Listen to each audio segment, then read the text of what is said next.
नमस्कार, आप देख रहे हैं हिंदी खबर में हूं आपके साथ अमित शर्मा। इजराइल का ईरान पर हमला और फिर ईरान का इजराइल पर हमला।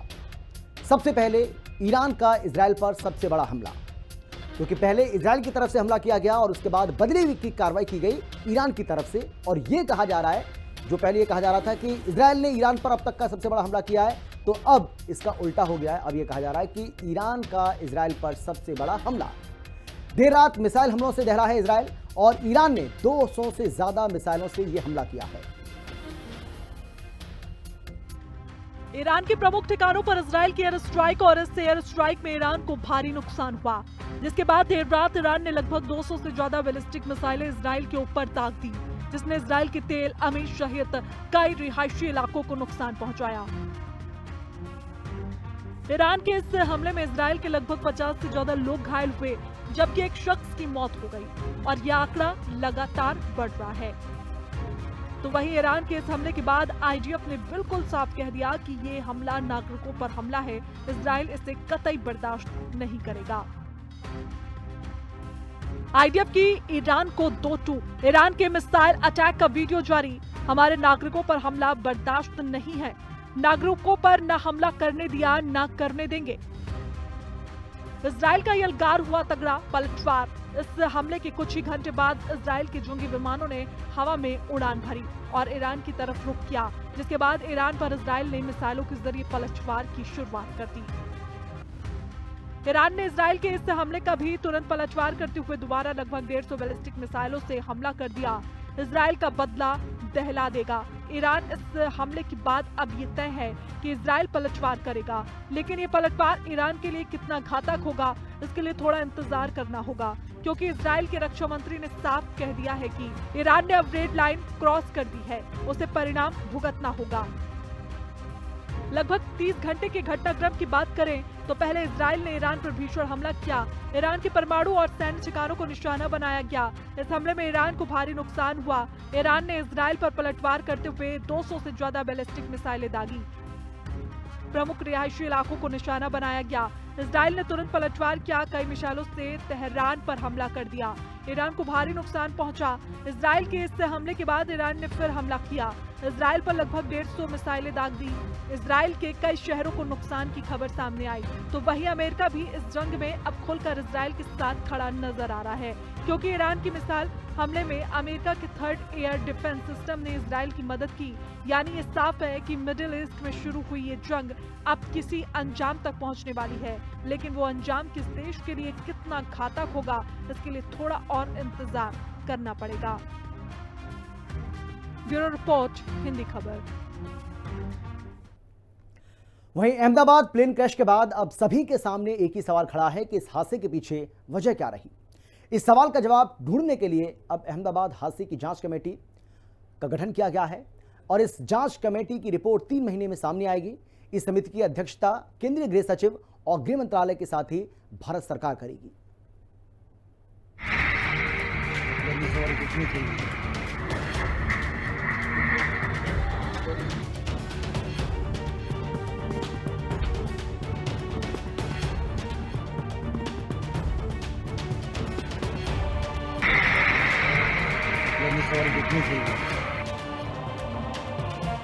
अहमदाबाद प्लेन क्रैश के बाद अब हर कोई हादसे की वजह जानना चाहता है। इतना बड़ा हादसा कैसे हुआ, क्यों हुआ, किसकी लापरवाही से हुआ, 265 परिवारों का आखिरकार कौन जिम्मेदार है?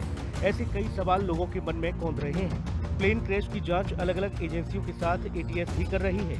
टीम ने फॉरेंसिक सैंपल दुर्घटना स्थल से इकट्ठा किए हैं, लेकिन जांच में सबसे महत्वपूर्ण ब्लैक बॉक्स और डीवीआर है। डीवीआर मतलब डिजिटल वीडियो रिकॉर्डर, यानी प्लेन के अंदर जो भी कुछ घटनाक्रम रहा होगा वो इस डीवीआर में रिकॉर्ड हुआ होगा। आखिरी समय में क्या हुआ वो भी इस डीवीआर में रिकॉर्ड होगा, जिसको अब गुजरात एटीएस ने अपने कब्जे में लिया है। अब एटीएस आतंकवाद के एंगल पर भी बात कर रही है।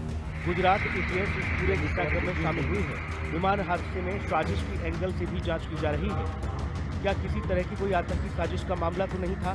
किसी भी विमान हादसे की जांच में ब्लैक बॉक्स की अहम भूमिका होती है। कितना भी बड़ा हादसा हो, ब्लैक बॉक्स को कोई भी नुकसान नहीं पहुंचता और बाद में जांच एजेंसियों को ये जानकारी मिलती है कि हादसा क्यों हुआ। प्लेन की उड़ान संबंधी सभी जानकारियां रिकॉर्ड होती हैं। पायलट की हर गतिविधि रिकॉर्ड होती है। 2 डेटा रिकॉर्डर होते हैं जो एक दूसरे से जुड़े होते हैं। 1 महीने तक बिना लाइट के काम कर सकता है। प्लेन में रखा ब्लैक बॉक्स टाइटेनियम मेटल का होता है। धमाका, दुर्घटना, आग और पानी में भी सुरक्षित रहता है। 1 घंटे तक 10,000 डिग्री सेल्सियस का तापमान झेल सकता है। ब्लैक बॉक्स विमान के पिछले हिस्से में रखा जाता है। अहमदाबाद में हाल ही में भयानक हादसा सामने आया, जिसने पूरे देश को सदमे में डाल दिया। गुरुवार को अहमदाबाद में एयर इंडिया का प्लेन क्रैश हुआ और इसी के बाद सभी के मन में एक ही सवाल है कि इस प्लेन क्रैश की आखिर वजह क्या है। इसी सवाल का जवाब ढूंढने के लिए सिविल एविएशन मंत्रालय ने हाई लेवल कमेटी का गठन किया है। उच्च स्तरीय बहुविषयक समिति एयर इंडिया की फ्लाइट AI-171 के दुर्घटनाग्रस्त होने के कारणों की जांच करेगी। समिति मौजूदा SOP और भविष्य में ऐसी घटनाओं से निपटने के लिए व्यापक दिशा निर्देश सुझाएगी।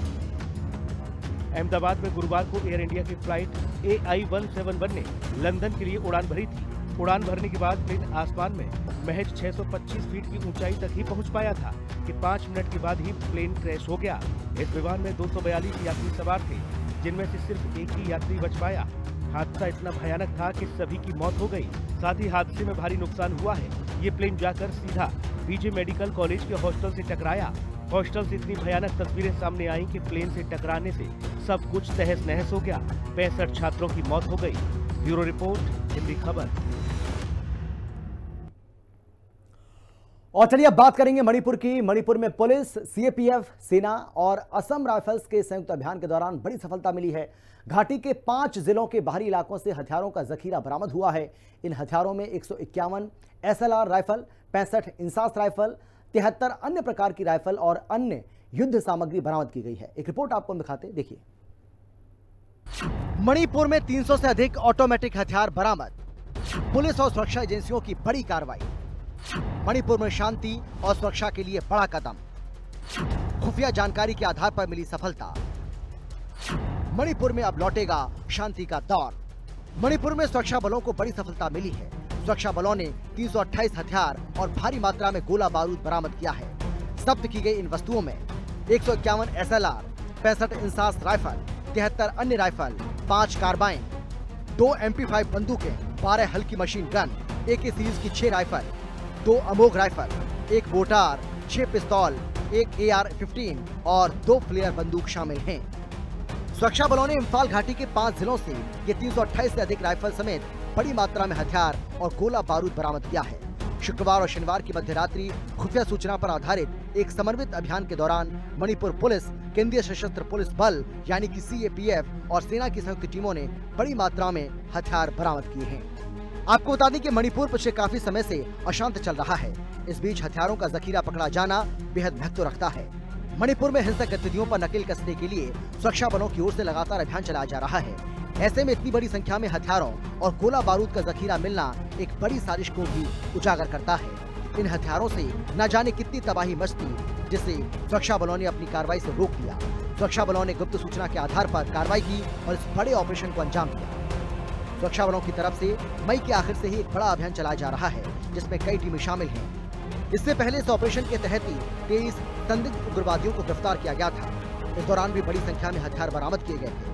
सुरक्षा बलों का कहना है कि वो आखिर तक इस तरह की हिंसक गतिविधियों के खिलाफ लड़ते रहेंगे और क्षेत्र में शांति की स्थापना करेंगे। मणिपुर हिंसा पूरे देश में चर्चा का विषय रही है। ब्यूरो रिपोर्ट, हिंदी खबर।